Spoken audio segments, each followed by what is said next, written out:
If you Google Andy Stewart, you come up with these three topics, Andy, which I think are all very close to your heart at the top of the list. The first says Andy Stewart, leading racehorse owner, outraged by Tote snub.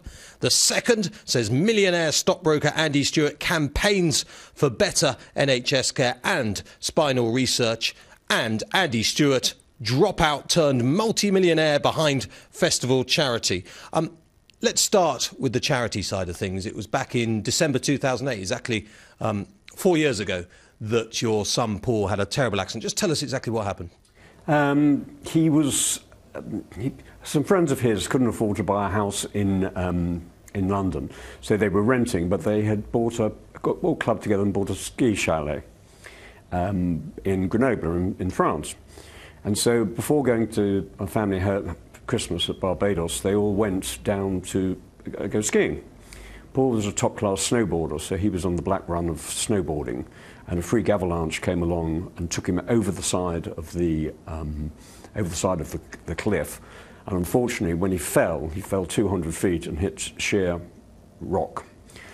And he knew that he was in trouble, but fortunately, in his gap year, he had been a skiboard instructor in Canada at Whistler. So he knew what to do. He knew that you had to, because you're covered in an avalanche, you don't know where you are. You've lost all your senses. So he knew how to spit, see which way the spit went, and then he could actually move and try and get himself out, because you've got about 2 minutes before the snow makes ice around your nose and mouth, and you suffocate. So they managed to get him out, but he knew he was in trouble because he heard the bang and the crack when he hit the rock. And very sadly, he had lost the use of his spinal column, having broken L1, which is right at the bottom of the vertebrae. So I was about to go down to watch Celestial Halo run in a hurdle race at Cheltenham. It was Beulah Hurdle Day, wasn't it? It was Beulah, yeah. So we decided that, obviously I wasn't going to do that, and I thought, oh, he's broken his leg, he always does that. So I flew down to Grenoble with his then girlfriend, and I could see he was in a lot of trouble. He was in 5 cardboard boxes, effectively, and none of the doctors spoke any English, and I was trying to do my schoolboy French and regretting that I'd been expelled at 16 and hadn't done A-level and French. And then we eventually managed to get him back to London, where he spent Christmas, and then he went into a number of hospitals for 6 to 9 months in the UK, and then we did exactly the same thing in America. I mean, you're a wealthy man, Andy, but we all know that you would give everything that you've got away for him to have full use of his legs back. But having said that, often in these cases, good comes from bad, and your work and his work since that accident has been inspirational for other people, and of course a great help to others as well. Yeah, we've at Spinal Research now, based at Bramley Business Park in Guildford. We've got 6 full-time experts, which beforehand there was one expert and a load of sort of people jangling cans. So what we've done is we've refocused the whole of the fundraising as far as Spinal Research is concerned, but also we've widened the net about where we're doing the research.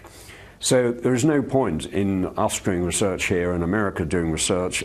We're not trying to make a profit out of it. We're not a pure drug company with outside shareholders. We want to share what we've got with the other people and see if we can make 1 and 1 make more than 2. And that is working very well indeed at the moment. In 2010, you had a host of runners that were running at the Cheltenham Festival. None, as it happened, in the Spinal Research Supreme Novices Hurdle. But in many ways, that was your most important race. It was. I did the Spinal Research Supreme Novices run by Minora. JP came second. I did that purely because it's of the roar of the first race of the first day of the festival, and I wanted to coordinate this with Spinal Research. We have a little logo of lions, so I sent lions to every single one of the entries at the 5-day stage to all of the people. So I sent a lot of lions to Mr. McManus, as you can imagine. And to say this is what we're doing, and it really got the imagination of A. Cheltenham and B. the owners. Unfortunately, it was won by Graham Wheatley, and who's a great friend of mine. Let's turn our attention to the Tote. I know you were very frustrated when you didn't manage to secure the Tote business. I would have loved to have stood next to you when it was recently announced that the outtakes from the Tote were going up in various different pools. I imagine that didn't come as a huge surprise to you. I mean, I have a lot of respect for businessmen such as Fred Doane, who's built something up from absolutely nothing. I think the difference is that what we were going to do with the Tote compared to running it on I mean, he is responsible because he's borrowed a lot of money from the Royal Bank of Scotland, I'm led to believe. I mean, we would have had recourse to outside shareholders, and these outside shareholders are some of the wealthiest and the biggest institutions in the world. So when something goes horribly wrong, people have a rescue rights issue or what have you. And also, within my consortium, there were a lot of very high net worth individuals, and I think in aggregate we owned about 1,000 horses between us. So we were never going to do anything that was bad for racing. Sir Martin Broughton obviously has an enormous amount of respect, I mean, in the whole of the community, having been the former chairman of the British Horse Racing Board, the chairman of British Airways. For 20 years he ran British American Tobacco, delivering 37 times return on shareholders' funds, and also he's the president of the CBI. And so, you know, at that point, I think Fred, what he did get wrong with his statement is that we didn't have the expertise, because I think Sir Martin Broughton does have the expertise. Chris Bell, who had been the chief executive of the world's leading bookmaker, largest bookmaker, Ladbrokes, I mean, he was going to be the executive chairman, and the rest of the management structure would have been put in place, you know, using sort of perhaps the existing people. But our vision was to give the 10% of the money, the same amount of money to racing, but 10% of the business for nothing to racing.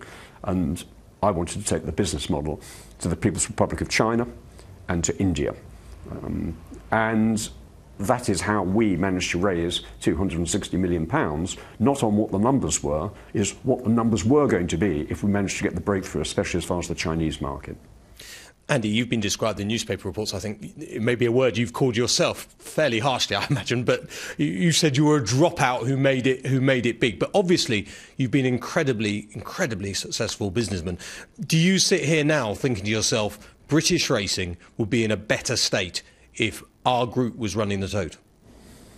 Undoubtedly so. And the way in which we would have engaged with racing is we would have gone to the people who are saying, sort of, you know, little Tote at tiny little tracks in the West Country and what have you, and say, this is what we can do for you. We would have probably moved it further forward. We would have wanted to perhaps move to actually own the pitches somewhere along the line.